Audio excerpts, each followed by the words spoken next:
Nos vamos ahora a información internacional. Isel Guerra está con nosotros a esta hora. ¿Cómo estás, Isel? ¿Cómo estás, Seba? Muy buenos días. En esta oportunidad vamos a comenzar esta revisión internacional con este tono que ha puesto sobre la mesa Donald Trump sobre el presidente de Rusia, Vladimir Putin. El día de ayer ya veíamos algunas medidas anunciadas precisamente por el republicano, como por ejemplo reanudar el envío de armas a Ucrania, entre ellos los sistemas de defensa antimisiles Patriot, así como también este anuncio de aranceles secundarios. ¿Qué ha ocurrido en estas últimas horas? Bueno, Trump concedió una entrevista a BBC de unos 20 minutos.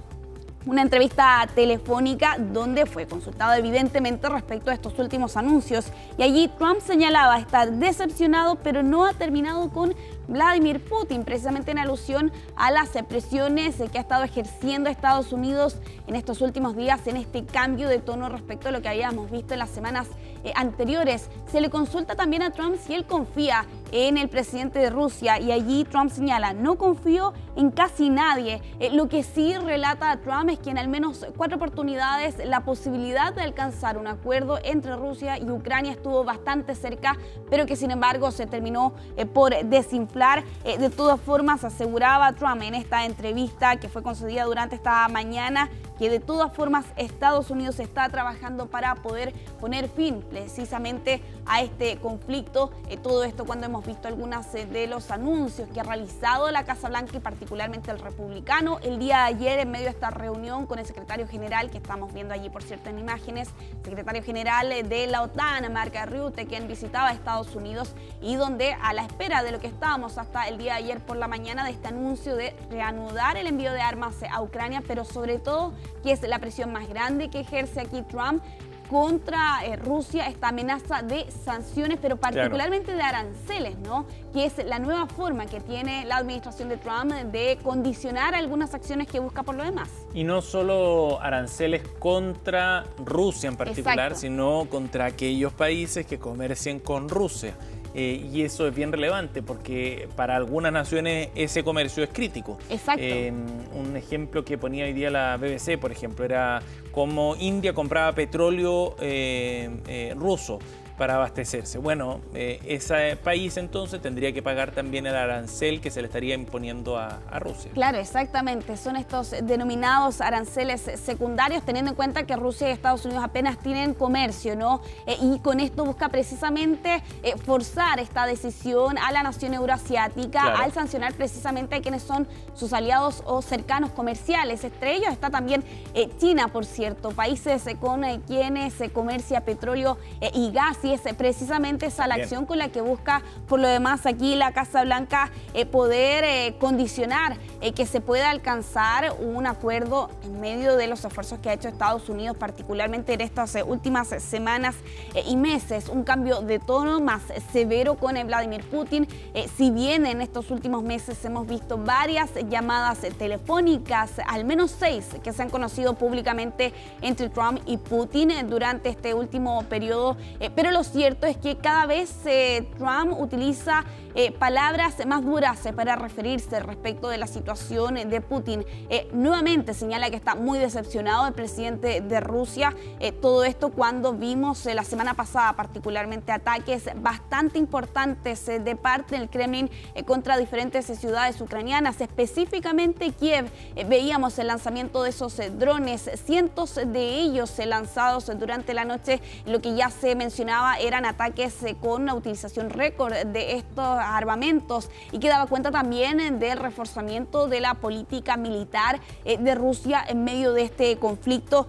Pero también hay un cambio de tono de parte de Donald Trump, no solo sobre la figura de su homólogo ruso, sino que también respecto de la OTAN. En algún momento Trump puso en duda la fiabilidad y sobre todo la calificó de obsoleta, ¿no? Ayer con este anuncio de que va a ser la OTAN la que va a recibir estos armamentos militares para eventualmente venderlos a Ucrania, también da una señal. Señalan aquí algunos expertos de que efectivamente está respaldando a la alianza militar.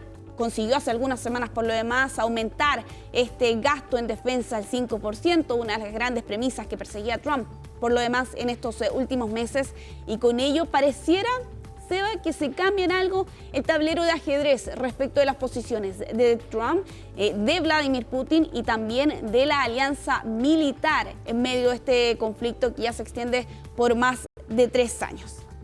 Vamos a cambiar de tema, nos vamos hasta Estados Unidos con estas imágenes del metro de Nueva York. El día de ayer, en medio de fuertes lluvias y precipitaciones bastante impactantes por lo demás, Seba, en el denominado subway, ¿no? Que es precisamente el metro neoyorquino, y con estas inundaciones producto de fuertes lluvias que se registraron en cosa de horas, incluso de minutos.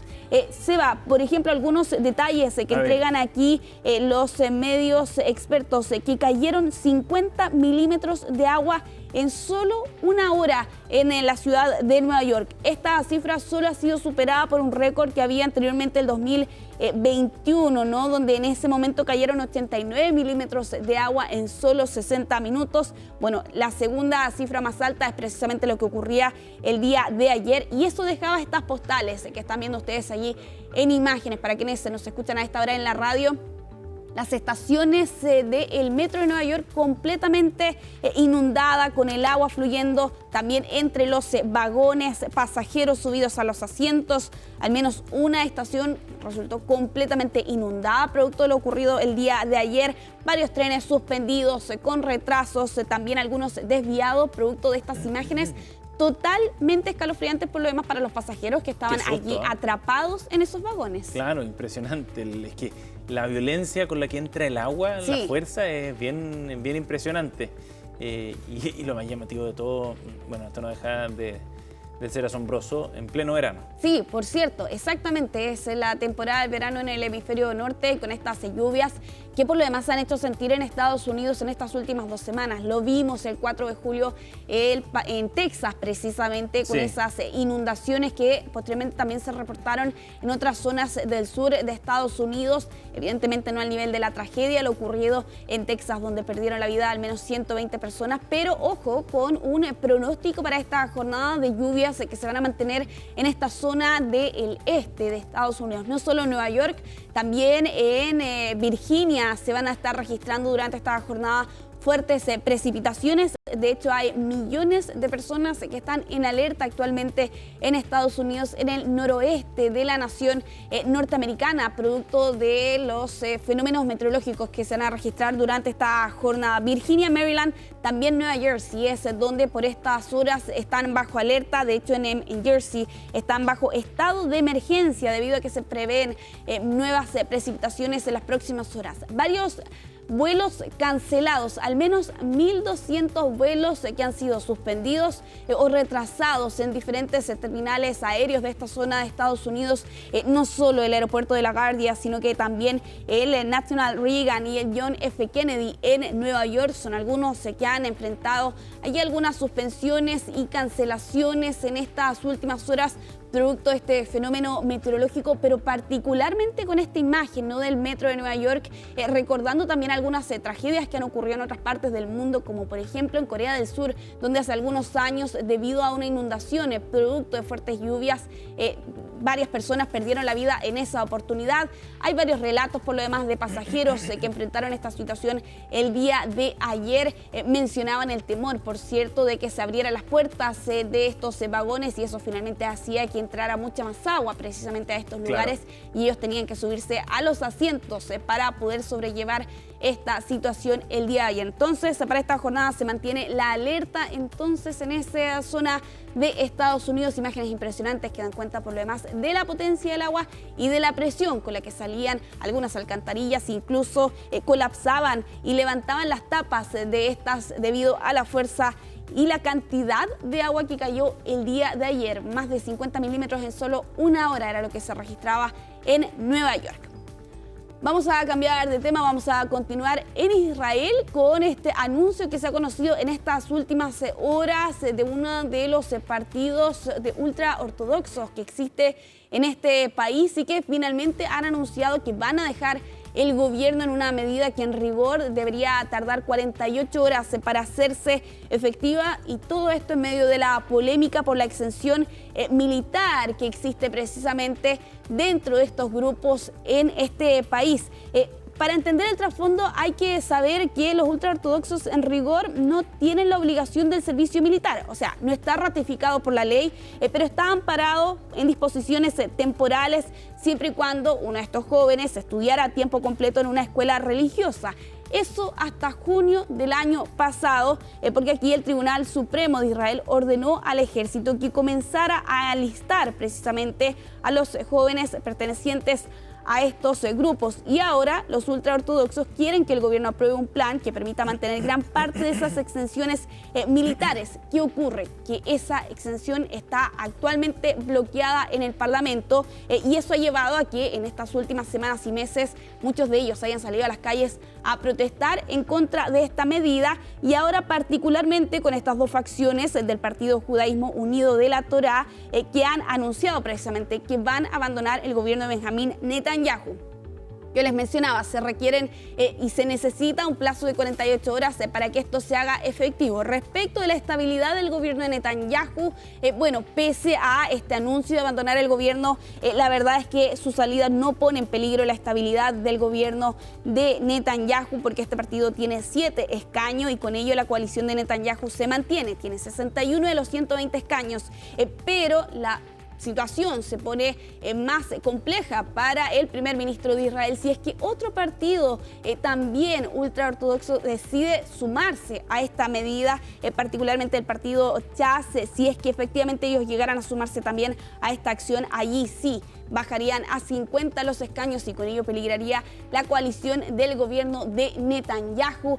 Lo cierto es que el primer ministro de Israel se va enfrentado varias controversias, varias polémicas durante estos casi 2 años de guerra con la extrema derecha, que insiste en la necesidad de mantener precisamente la guerra en la Franja de Gaza, donde está enfrentando por lo demás una crisis humanitaria horrible, ¿no?, en estos últimos 21, 22 meses. Y por otro lado también esta situación dentro de los ultraortodoxos que no quieren enlistarse en el ejército para ser parte precisamente de la fuerza militar y con ello ser parte, ¿no?, de la guerra que está emprendiendo Israel sobre Hamas. Y reflejo de la situación compleja que se vive a nivel político y cómo en la medida en que se va alargando la guerra y se agrava la situación humanitaria, sobre todo en Gaza, con las acusaciones de genocidio que pesan sobre el gobierno de Benjamín Netanyahu, todo esto va generando un escenario político interno mucho más complejo. Exacto. Y eso tiene repercusiones, ¿no?, a propósito de la estabilidad del gobierno de Netanyahu. Sí, por cierto, que además ha enfrentado protestas, manifestaciones, críticas de los familiares de los rehenes que exigen que se hagan y se tomen mayores medidas y que se acepte por lo demás un acuerdo con Hamas para poder conseguir la liberación de los 50 rehenes que aún permanecen bajo el cautiverio de este grupo palestino. Ya para ir cerrando esta revisión internacional, lo vamos a hacer de regreso en Estados Unidos con este robo bastante particular que ha enfrentado la cantante y artista Beyoncé, porque fueron sustraídos canciones y música inédita de la cantante tras ser robado desde el interior de un auto. Esto en medio de la gira Cowboy Carter en Atlanta, particularmente, donde ha llevado a cabo al menos 4 shows en las últimas noches. Y en este caso específico, ¿no?, de este robo a un auto de arriendo que estaba siendo utilizado por un coreógrafo y por un bailarín precisamente del artista, donde ellos señalan que dejaron este vehículo en el estacionamiento, fueron a almorzar o a comer a un patio de comidas bastante cerca de allí y al volver se percataron precisamente de que había sido sustraído este disco duro, así como también otros objetos, pero en este caso tenía música inédita, la lista de las canciones de los shows anteriores y de los futuros que vienen por lo demás para el artista estadounidense y también planes de show. Lo que se ha conocido es que este robo ocurrió el pasado 8 de julio, 2 días antes de la primera actuación que tenía Beyoncé en Atlanta. Y claro, aquí se ha emitido una orden de arresto por parte de la policía, pero no se ha hecho público precisamente el nombre de la persona que estaba buscando las autoridades policiales. Sí se ha informado que se descubrieron más bien 2 huellas muy leves que podían permitir identificar a los principales sospechosos detrás de este hecho, pero no está claro si lograron recuperar esta música inédita de Beyoncé, que por lo demás es una artista que es bastante seria respecto de las filtraciones. Ha tomado varias medidas anteriormente, ella ya lo enfrentó, estas filtraciones de su música en internet con algunos de sus primeros 2 álbumes y por eso ha adoptado medidas adicionales en los años siguientes, pero ahora se ve enfrentada a esta situación y a este robo que es bastante particular porque estamos hablando de un vehículo, cómo la persona que robó sabía exactamente si es que estaba robándole a Beyoncé o no, cómo sabía que buscar también, bueno, varias preguntas que tienen que ser resueltas en este caso de robo que afecta a la artista y que por lo demás vimos hace algunos días atrás tuvo un percance en medio de uno de sus shows. No sé si lo recordarás, en ese Cadillac rojo. Bueno, ha sido unas fechas complejas para Beyoncé en medio de la realización de sus conciertos. Y además, a propósito de las dudas que genera el robo, ¿cómo sabía esa persona de que efectivamente lo que tenía en sus manos era algo valioso? Claro, exacto. ¿No? Un bien sospechoso, pensando en, digamos, lo difícil que es captar que esa era efectivamente música correspondiente a Beyoncé y que tenga el valor de ser nuevo además también, ¿no? Material inédito. Por lo demás, hasta este momento no se ha filtrado ninguna canción, pero queda la duda allí finalmente. Beyoncé enfrentó una situación similar, vio como algunos de sus álbumes terminaron en internet, adoptó medidas posteriores cuando iTunes era una plataforma sumamente relevante. Allí publicó sus álbumes en esa plataforma antes de que fueran distribuidos a nivel mundial como una forma de sortear precisamente este tipo de filtraciones. Bueno, habrá que ver en este caso particular, porque estamos hablando de un robo que ocurrió el pasado 8 de julio. Hasta este momento no se ha filtrado ninguna de estas canciones o estos setlists precisamente de sus conciertos y tampoco se ha informado respecto de la identidad o si esa persona ya fue capturada o no, o si esta música, ¿no? Particularmente estos discos duros fueron recuperados o no. Bueno, allí otro percance que está sorteando la artista estadounidense en medio de la realización de su gira. Gracias, Giselle. Nos vemos más rato. Que estés muy bien. Que estés muy bien. Nos vamos a ir a la pausa, 9:30. Al regreso hacemos Voces del Poder aquí en CNN Chile Radio. No se vayan.